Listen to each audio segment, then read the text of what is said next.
welcome po ulit sa aming bagong YouTube channel. It's me again, Miss Geraldine Villarasa.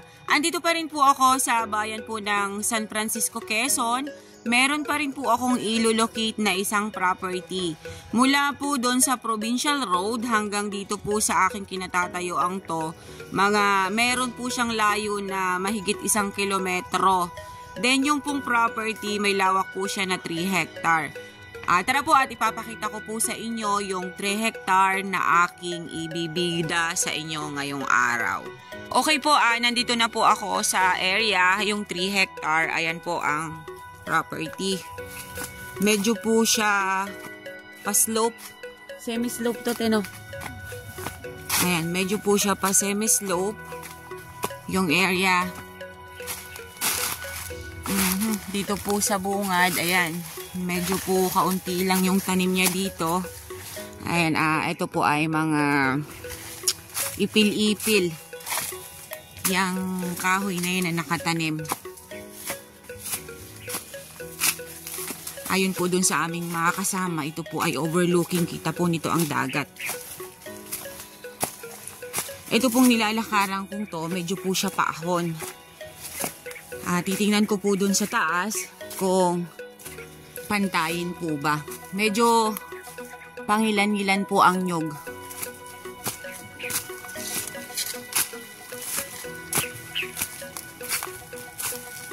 Okay po. Andito na po ako sa taas. Mula po dun sa Barangay Road, inakyat ko po papunta dito sa taas yung property. Pero yung pong dinaanan ko, property na po yon. Ito po yung nasa taas. Pasensya na po, medyo hiningal. Yan. Ang nyug po niya is mangilan-ngilan.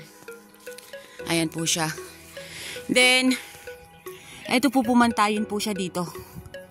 Sa side na to. Pero yun nga po, ayon nga po sa kanila, kita po ang dagat dito.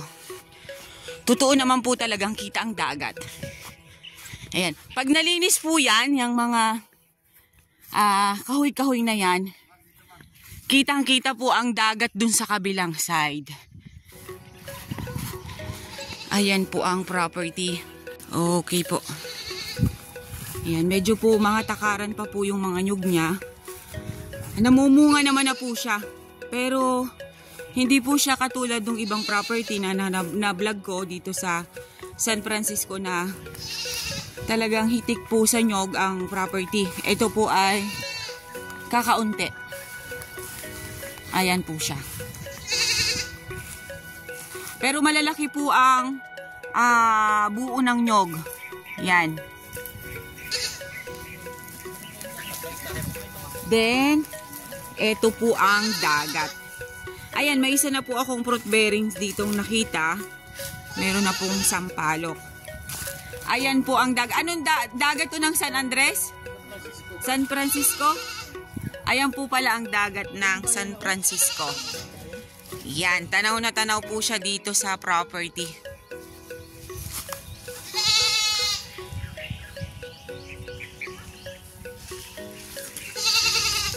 Tara po at iikutin pa po natin yung ibang side para maipakita ko pa po sa inyo.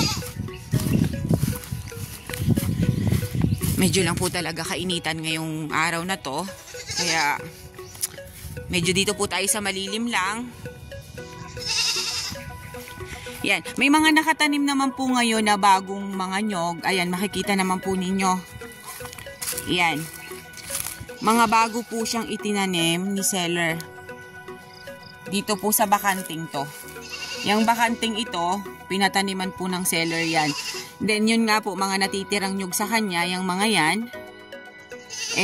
mga takaran pa po siya. Yan, dito po sa property, may mga kambing po silang nakatali.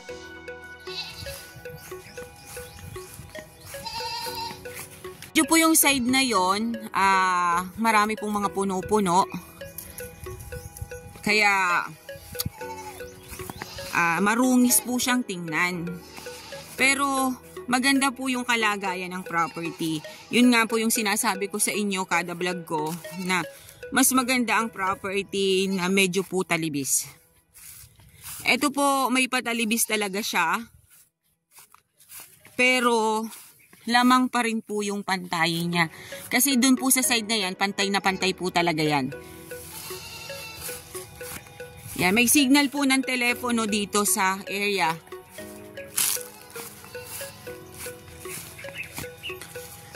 Yan. Dito po sa side na to, ayan, meron pong bamboo or kawayan. Then yung itong side na to, ayan yung po sinasabi ko po sa inyo na medyo po konting linisin lang. Then ayan po ang dagat pa rin. Dito sa side na to, kitang-kita pa rin po ang dagat ng San Francisco, Quezon.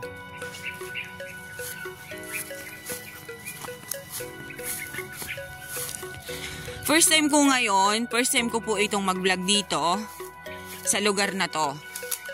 Pero masasabi ko po na napakaganda rin po ng property dito. Ano po? Yan po, yan yung nakikita nyo yan na iniikutan po ng aking camera. Kasama pa po yan sa 3 hectare. Then linisin lang po talaga ang area.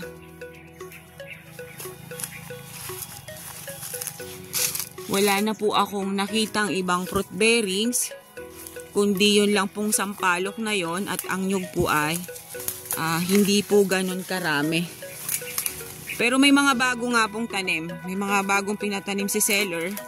Hindi po katulad ng iba kong nabablog na talagang hitik na hitik po siya sa nyug. Yan, dito pa po sa side na to. Yan, medyo pa rin po dito makikita pa rin po dito yung dagat ng San Francisco, Quezon. Ito pong property na to, overlooking po talaga siya. Yan, yung buong pong property, kitang-kita po ang dagat. Ayan, ito pa rin po yung kabilang side. At ayan pa rin po ang dagat ng San Francisco. Yan, hanggang saan po dyan, kuya? Kabila pa. Okay. Yung pong nyug na yon na mataas, kabila pa po doon. Hanggang doon po ang property. Sabagay, ito po ay 3 hectare, kaya talaga pong malawak. Kumbaga po itong naiikutan ko, baka po ito'y nasa kalahating ektarya pa lang. Hindi ko naman po talaga maiikot yung 3 hectare na yon kasi sobrang laki po nun. Then, ito pa, mainit pa nga po. Ayan, yan pa rin pong naiikutan na yan ng aking camera. Kasama pa rin po yan sa 3 hectare. Talaga pong kulang lang po siya sa linis. Yun po yung totoo. Pero dito po sa side na to, pantayin po yan. Pumantay po yan dyan. Then, dito po sa baba, kung ito pong pinatatayuan ko, medyo po siya umislan, papunta po doon. Yan. Maganda po magtayo din dito ng bahay. Dito sa side kong itong side na to, maganda pa rin po dito ang bahay na itayo. Kasi kita pa rin po yung dagat.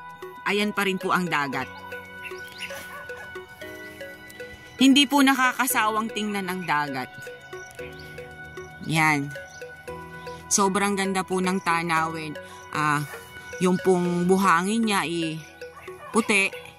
Kaya, nakaka-relax pong tingnan. Okay po, tara po naman doon sa kabilang parte. Hindi ko po kasi medyo maiikot itong side na to.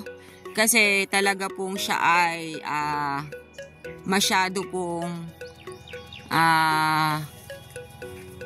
masukal. Sa madaling salita. Dito lang po medyo malinis. Or kaya ko pong pasukin, kaya ko pong puntahan. Kasi medyo malinis po itong part na to. Pero ito pong side na to, medyo po talaga siya hindi kayang pasukin.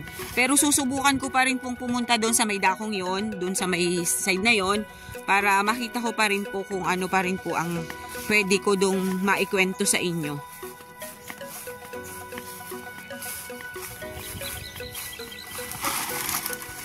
Ayan po. Dito po sa side naman na to, ayan, mga sagingan pa rin po siya. Then, saging pa rin. Yun lang po yung nakikita ko dito sa area. Wala po akong nakitang fruit bearings. Then, wala rin po ako nakitang hardwood. Medyo po bakante po yung lupa niya talaga. Sa madaling salita po ay sobrang konti na po ng mga nyug niyang namumunga. Kasi ito pong side na to, ayan, bakanteng-bakante po talaga siya.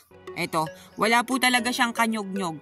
Pero yung dun sa may taas na yon, dun po sa pumantayan na yon, marami rin po akong nakita. Pero ito lang pong side na to talaga ang wala. Yan. Dito po naman ay pumantay po dito sa part na to. Yan, pantayin pa rin po siya dito. Ayan, mga saging pa rin po dito sa side na yan. Then, mga nyog na takaran.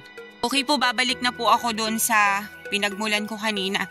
Kasi medyo po nalalayo na ako. Then, masukal na nga po.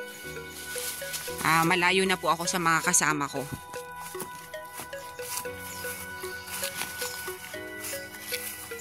May mga bule. Yun lang po yung nandito sa property.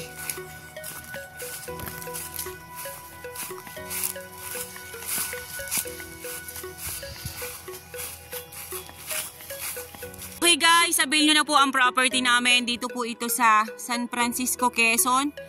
3 hectare mula po sa Provincial Road hanggang dun po sa Barangay Road na tinigilan ko kanina. May layo po siya na mahigit 1 kilometro. Then ito pong property is 3 hectare. Overlooking, medyo po kaunti na yung nyog. Wala po akong nakitang fruit bearings. Yung pong property ay meron siyang slope, meron po siyang pantay. Kita po ang dagat ng San Francisco, Quezon. Dito po sa area. Then, may mga bagong tanim na nyog. Yun po yung nakita ko sa property. Okay po, once again po ako po ulit ang inyong site locator, si Miss Geraldine Villarasa. Maglalambing po ulit ako sa inyo. Paki-like and share po ng aking mga video. At paki-subscribe na rin po ng aming bagong YouTube channel. Once again po, thank you po for watching!